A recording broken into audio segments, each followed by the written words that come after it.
Welcome to அபிரவியின் videos. நான் உங்கள் ரவி. இந்த வீடியோவில் நம்ம power electronics part 2 transistor biasing பற்றி பார்க்க போகிறோம். பயாசிங் அப்படின்னா என்ன அப்படின்னா, ஒரு டிரான்சிஸ்டரை அதனுடைய ஆப்ரேட்டிங் பாயிண்ட்டுக்கு நம்ம செட்டப் பண்ணுறது தான் பயாசிங். என்ன ஆப்ரேட்டிங் மோடில் ஒர்க் பண்ண போதும் அதற்கு தேவையான ஆப்ரேட்டிங் பாயிண்ட், அது வந்து கியூ பாயிண்ட்னு சொல்லுவாங்க, அந்த பாயிண்ட்டுக்கு நம்ம செட்டப் பண்ணுறதுக்கு பேர் தான் பயாசிங். ஸோ அந்த பயாசிங் பற்றி நம்ம டீட்டெயிலாக பார்க்குறதுக்கு முன்னாடி இந்த ஒரு டிரான்சிஸ்டருடைய இன்புட் அவுட்புட் என்ன அப்படிங்கிறத முதல்ல நல்லா தெரிஞ்சிடும். அதனுடைய பின் அவுட் டீட்டெயிலாக தெரிஞ்சிடும். நமக்கு நல்லா தெரியும், டிரான்சிஸ்டரில் 3 பின் இருக்குது. பேஸ், அப்புறம் எமிட்டர், கலெக்டர். பேஸ் வந்து பின்னு சொல்லுவாங்க, எமிட்டர் இ, கலெக்டர் சின்னு சொல்லுவாங்க. இதில் ஒவ்வொரு பின்னுக்கும் என்ன பர்பஸ் அப்படின்னு சொல்லி பார்த்தீங்கன்னா, பேஸை வந்து கேட் இன்புட்டுன்னு சொல்லுவாங்க. அதாவது அது வந்து இன்புட் பின், அதில் தான் நம்ம தேவையான இன்புட்டை கொடுப்போம். எமிட்டர் வந்து சப்ளை சோர்ஸ், அதாவது அந்த அவுட்புட்டுக்கு தேவையான சப்ளை கொடுக்க போகிறது இந்த எமிட்டர்லேருந்து தான் போகுது. கலெக்டர் வந்து லோடு கனெக்ட் பண்ண வேண்டிய அவுட்புட், அது நம்ம வந்து. ஸோ இப்படி தான் ஒரு டிரான்சிஸ்டர் இருக்குது. இப்போ இந்த பயாசிங் பற்றி பார்க்குறதுக்கு முன்னாடி டிரான்சிஸ்டரோட நிறைய காம்போனன்ட் நம்ம கனெக்ட் பண்ணியிருப்போம். ஒரு டிரான்சிஸ்டர் சர்க்கியூட் அப்படின்னா அதில் வந்து ரெசிஸ்டர், கெப்பாசிட்டர் எல்லாமே கனெக்ட் பண்ணியிருப்போம். ரிலே, எல்இடி இந்த மாதிரி எல்லாமே கனெக்ட் பண்ணியிருப்போம். ஸோ அதுக்கு ஒவ்வொன்றுக்கும் ஒரு பேர் இருக்குது. டிரான்சிஸ்டரில் ரெசிஸ்டர் கனெக்ட் பண்ணியிருக்கோம்னா அந்த ஒவ்வொரு இடத்துல நம்ம கனெக்ட் பண்ணுறதுக்கு தந்தால, ஒவ்வொரு பின்னில் கனெக்ட் பண்ணுறதுக்கு தந்தால அந்த ரெசிஸ்டருக்கு ஒவ்வொரு பேர் இருக்குது. அது என்ன அப்படிங்கிறத இதில் பார்க்கலாம். பேஸில் கனெக்ட் பண்ணியிருக்கிற ரெசிஸ்டருக்கு பேஸ் பயாஸ் ரெசிஸ்டர் அப்படின்னு சொல்லி பேர். அதை சிம்பிளாக வந்து பேஸ் ரெசிஸ்டர்னு சொல்லுவாங்க. இந்த ரெசிஸ்டர் என்ன பண்ணுதுன்னா, பேஸுக்கு தேவையான பயாஸ் வோல்டேஜை செட்டப் பண்ணுறதுக்கு இந்த ரெசிஸ்டர் பயன்படுகிறது. இந்த படத்தில் இந்த பச்சை கலரில் இருக்கிற 2 தான் பேஸ் பயாஸ் ரெசிஸ்டர். இதில் வந்து சில டைப் ஆஃப் மோட் ஆஃப் ஆப்ரேஷனில் வந்து அந்த மேலே உள்ள ரெசிஸ்டர் மட்டுமே போதும், கீழே உள்ள ரெசிஸ்டர் இருக்காது. ஸோ இந்த மாதிரி கம்ப்ளீட்டாக இருக்கிறது வந்து எதில் பார்த்தீங்கன்னா, ஆம்ப்ளிஃபையர் டைப் டிரான்சிஸ்டர் சர்க்கியூட்டில் வந்து இது வந்து இந்த மாதிரி இருக்கும். ஸோ இப்போ அடுத்த ரெசிஸ்டர் பாருங்கள், இந்த கலெக்டரோட கனெக்ட் பண்ணியிருக்குது. நம்ம ஏற்கனவே சொன்னோம், கலெக்டர்னாலே அதில் லோடு கனெக்ட் பண்ணுறதுக்கு பேர் தான் கலெக்டர். அதனால் அதில் கனெக்ட் பண்ணியிருக்க ரெசிஸ்டருக்கு பேர் வந்து கலெக்டர் லோடு ரெசிஸ்டர் அப்படின்னு சொல்லி பேர். அப்புறம் எமிட்டரில் ஒரு ரெசிஸ்டர் கனெக்ட் பண்ணியிருக்காங்க. இது வந்து இந்த ப்ளூ கலரில், அது பார்த்தீங்கன்னா எமிட்டர் ஸ்டெபிளைசர் ரெசிஸ்டர்னு பேர். அதுக்கு பேரலாக ஒரு கெப்பாசிட்டர் கொடுத்துருக்காங்க. அது வந்து பைபாஸ் கெப்பாசிட்டர்னு சொல்லுவாங்க. அடுத்தது இந்த பக்கம் பேஸில் இன்புட்டில் ஒரு கெப்பாசிட்டர் கொடுத்துருக்காங்க. அதை வந்து கப்ளிங் கெப்பாசிட்டர்னு கூட சொல்லுவாங்க. அதே மாதிரி இந்த பக்கம் அவுட்புட்லேயும் ஒரு கெப்பாசிட்டர் கொடுத்து நெக்ஸ்ட் லெவல் சர்க்கியூட்டுக்கு கொண்டு போவாங்க. அப்படி இருக்குன்னா அந்த கெப்பாசிட்டர் பேரும் கப்ளிங் கெப்பாசிட்டர் தான் சொல்லுவாங்க. ஒரு சர்க்கியூட்லேருந்து இன்னொரு சர்க்கியூட்டை கப்புள் பண்ணுறதுனால அதுக்கு பேர் வந்து கப்ளிங் கெப்பாசிட்டர் அப்படின்னு சொல்லி சொல்லுவாங்க. இப்போ வந்து ஒரு டிரான்சிஸ்டர் பயாசிங்கில் நம்ம அதுக்கு நிறைய ஆப்ரேட்டிங் மோடு இருக்குன்னு சொன்னோம். அதாவது ஆப்ரேட்டிங் ரீஜன்ஸ் இருக்குது அப்படின்னு சொல்லி சொன்னோம். அதில் வந்து பார்த்தீங்கன்னா ஆக்டிவ் ரீஜன், இந்த ஒயிட்டாக இருக்கிற அந்த ஏரியா எல்லாமே ஆக்டிவ் ரீஜன். இதில் வந்து ஒரு டிரான்சிஸ்டரை நம்ம ஒரு ஆம்பிளிஃபையராக யூஸ் பண்ணுறப்ப இந்த ரீஜன் எல்லாமே ஒர்க் பண்ணும். அடுத்தால கட் ஆஃப் ரீஜன், கீழே இந்த க்ரீன் கலரில் கொடுத்துருக்க வந்து கட் ஆஃப் ரீஜன். இந்த ரீஜனில் டிரான்சிஸ்டர் ஒரு ஓப்பன் சுவிட்சாக ஒர்க் பண்ணும். அடுத்தால சேச்சுரேஷன் ரீஜன், இந்த ரீஜனில் இந்த டிரான்சிஸ்டர் வந்து ஒரு க்ளோஸ்டு சுவிட்சாக ஒர்க் பண்ணும். ஸோ இந்த சேச்சுரேஷன், கட் ஆஃப் இந்த ரெண்டுமே சுவிட்சிங் மோடில் ஒர்க் பண்ணுறதுக்கு. அதே இது ஆம்பிளிஃபையர் மோடில் ஒர்க் பண்ணுறதுக்கு இந்த ஆக்டிவ் ரீஜனில் ஒர்க் பண்ணுற மாதிரி அதனுடைய கியூ பாயிண்ட்டை செட் பண்ணிக்கிடுவாங்க.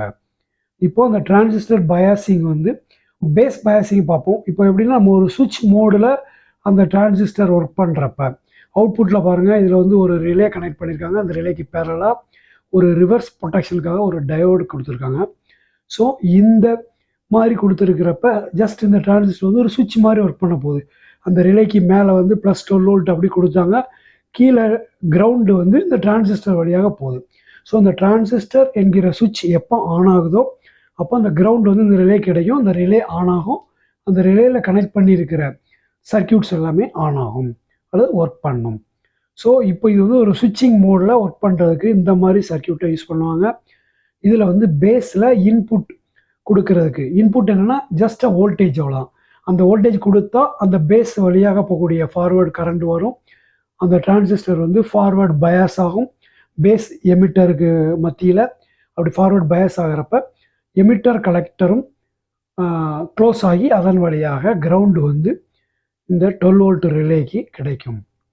ஸோ இந்த ரெசிஸ்டருக்கு பேர் வந்து பேஸ் பயாஸ் ரெசிஸ்டர்னு சொல்லுவாங்க.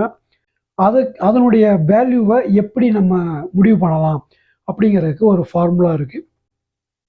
அதாவது RB is equal to VBB minus VB divided by IB. அதாவது VBBங்கிறது வந்து இந்த பேஸுக்கு கொடுக்கக்கூடிய அப்ளைடு வோல்டேஜ்.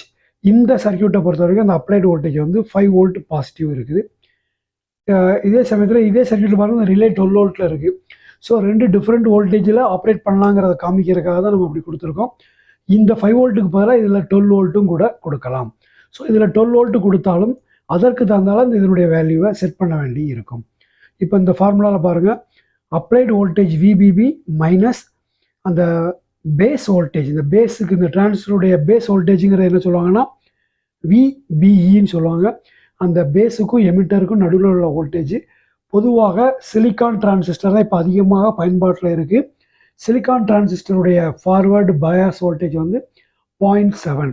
ஸோ 0.7 அல்லது அதை விட கொஞ்சம் அதிகமான வோல்டேஜ் அதில் இருக்கிற மாதிரி நம்ம டிசைன் பண்ணிக்கலாம். அப்படிங்கிறப்ப நமக்கு வந்து இந்த பேஸ் கரண்ட் எவ்வளவு, இந்த 3 பேராமீட்டர் இருந்தால் அந்த ரெசிஸ்டர் எவ்வளோ நம்ம முடிவு பண்ணிடலாம். இப்போ வந்து பார்த்திங்கன்னா அப்ளைடு வோல்டேஜ் இந்த சர்க்கியூட்டை பொறுத்த வரைக்கும் 5 வோல்ட்டு, பேஸ் வோல்டேஜ் வந்து 0.7 வச்சுக்கணும். அப்போ 5 minus 0.7 is equal to 4.3 volt. அப்புறம் இதில் வந்து அவங்க என்ன சொல்லியிருக்காங்கன்னா இந்த பேஸ் கரண்ட் வந்து 20 மைக்ரோ ஆம்பியர்னு சொல்லியிருக்காங்க. அப்படி இல்லைன்னா நம்ம இந்த இதை எப்படி கால்குலேட் பண்ணலாம்னா அந்த அவுட்புட் ரிலே இருக்குல்லவா, அந்த ரிலேக்கு எவ்வளவு கரண்ட்டு தேவைப்படுது 12 வோல்ட்டில் அப்படிங்கிறத வச்சு அந்த ரிலேக்கு போகக்கூடிய கரண்ட் வந்து கலெக்டர் கரண்ட். ஸோ அதிலிருந்து நம்ம பீட்டா, அதாவது இந்த கலெக்டருடைய ஆம்பிளிஃபிகேஷன் ஃபேக்டர் இருக்கிறவோ அந்த டிரான்சிஸ்டருடைய அதால் வகுத்தோம்னா, உதாரணத்துக்கு இந்த கலெக்டர் கரண்ட் இப்போ இது வந்து உதாரணத்துக்கு 20 மைக்ரோ ஆம்பியர் அப்படின்னு சொல்லி வச்சுட்டோம்னா, அப்போ 50 அப்படிங்கிறது என்னுடைய ஆம்பிளிஃபிகேஷன் ஃபேக்டர்னு வச்சுடுங்க. அப்போ இதனுடைய கலெக்டர் கரண்ட் எவ்வளோ இருக்கும், 1 மில்லி ஆம்பியர். ஸோ இந்த ரிலே வந்து ஒரு உதாரணத்துக்கு 1 மில்லி ஆம்பியரில் ஆப்ரேட் பண்ணுற ரிலே, அதனுடைய கரண்ட்டு தேவைப்படுது அது ஆன் ஆகிறதுக்கு அப்படின்னு வச்சுக்கிட்டோம்னா 12 வோல்ட் 1 மில்லி ஆம்பியர்னு சொல்லி வச்சுட்டோம்னா அந்த 1 milli ampere divided by beta வந்து ஆம்பிளிஃபிகேஷன் கெயின். அந்த கெயின் வந்து 50 வச்சுட்டிங்கன்னா 1 மில்லி ஆம்பியர் டிவைடட் பை 15 போட்டிங்கன்னா 20 micro ampere. So 20 micro ampere நமக்கு பேஸ் கரண்ட்டு தேவைப்படுது. பேஸ் வோல்டேஜ் எவ்வளோ இருக்குன்னா அந்த ரெசிஸ்டரில் ட்ராப் ஆக வேண்டிய வோல்டேஜ் வந்து 4.3. அப்போ 4.3 divided by 20 micro ampere is equal to 215 kilo ohms தான் இந்த ரெசிஸ்டர். அப்படி நம்ம இந்த ரெசிஸ்டரை நம்ம கால்குலேட் பண்ணிக்கலாம். அடுத்தது ஆம்பிளிஃபயராக இந்த சர்க்கியூட்டை நம்ம பயன்படுத்துகிறோம்னா அதற்கு வந்து பாருங்கள் என்ன பண்ணியிருக்காங்கன்னா அந்த இன்புட் சிக்னல் ஒரு பொதுவாக இன்புட் சிக்னல் எப்போவுமே ஒரு சிக்னல் ஆம்பிளிஃபயர்னால் அதுக்கு சிக்னல் வந்து ஒரு ஏசி சிக்னலாக தான் இருக்கும். அந்த ஏசி அல்லது ஒரு பல்சேட்டிங் டிசியாக இருக்கும். அந்த சிக்னலை டைரெக்டாக இதுக்கு கொடுக்காம ஒரு கப்ளிங் கெப்பாசிட்டர் வழியாக கொடுத்துருப்பாங்க. ஸோ அந்த கப்ளிங் கெப்பாசிட்டர் இதோடைய இன்புட்டில் நம்ம ஒரு ஏசி சிக்னல் கொடுத்தால் இந்த பயாஸ், இந்த பேஸுடைய பயாஸ் பாயிண்ட் இருக்கிறவா கியூ பாயிண்ட், அந்த கியூ பாயிண்டில் வந்து இந்த 2 ரெசிஸ்டரும் ஒரு வோல்டேஜ் டிவைடராக ஒர்க் பண்ணி நார்மலாக இதில் ஒரு பேஸுடைய அந்த ஃபார்வர்ட் பயாஸ் வோல்டேஜ் இதில் இருக்க மாதிரி வச்சுருப்பாங்க. உதாரணத்துக்கு இதனுடைய பேஸுடைய அப்ளைட் வோல்டேஜ் வந்து 5ன்னு வச்சுடுங்க, இது வந்து 0.7 அப்படின்னா மேலே உள்ள ரெசிஸ்டரில் 4.3 வோல்டேஜும் கீழே உள்ள ரெசிஸ்டரில் 0.7 வோல்டேஜும் ட்ராப் ஆகிற மாதிரி அந்த ரெசிஸ்டர் வேல்யூவை அந்த ரெசிஸ்டருடைய டிவைடர் நம்ம டிசைன் பண்ணிட்டோம்னா எப்போதுமே அதில் 0.7 வோல்டேஜ் இருக்கும். இந்த டிரான்சிஸ்டர் வந்து ஃபார்வர்ட் பயாஸ் ஆகிட்டு இருக்கும். அப்படி இருக்கிறப்ப ஒரு ஏசி சிக்னல், ஒரு சின்ன ஏசி சிக்னல் இதுக்குள்ளே வருதுன்னு வச்சுக்கணும். அந்த சிக்னல் இதில் வரும்போது அந்த சிக்னல் என்ன பண்ணால் இந்த 0.7 வோல்டேஜை அந்த சிக்னலுடைய அளவுக்கு தந்தால் போல் ஒரு சின்ன பல்சேட்டிங்காக மாற்றும். ஸோ அந்த சேஞ்சஸ் வந்து அப்படியே ஆம்பிளிஃபை ஆகி இந்த கலெக்டர் லோட் ரெசிஸ்டருக்கு கீழே இருக்கல அந்த அவுட்புட் பாயிண்ட், அந்த அவுட்புட் பாயிண்டில் அதே இது மல்டிப்ளை ஆகி அத்தனை மடங்கு மல்டிப்ளை ஆகி நமக்கு கிடச்சிக்கிட்டு இருக்கும்.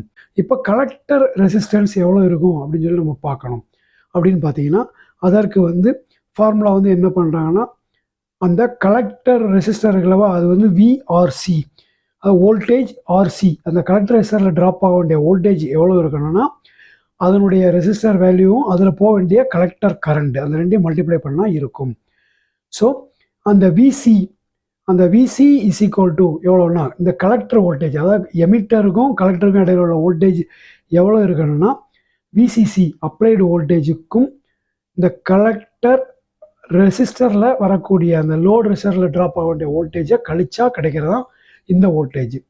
ஸோ இப்போ நமக்கு இந்த ஆர்சியை நம்ம கண்டுபிடிக்கிறதுக்கு என்ன பண்ணணும்னா விஆர்சி பை ஐசி. இந்த விஆர்சி வந்து அவங்க ஒருவேளை கால்குலேஷனில் 6 வோல்ட் இதில் ட்ராப் ஆகணும் அப்படின்னு சொல்லியிருக்காங்க வச்சுக்கோங்க.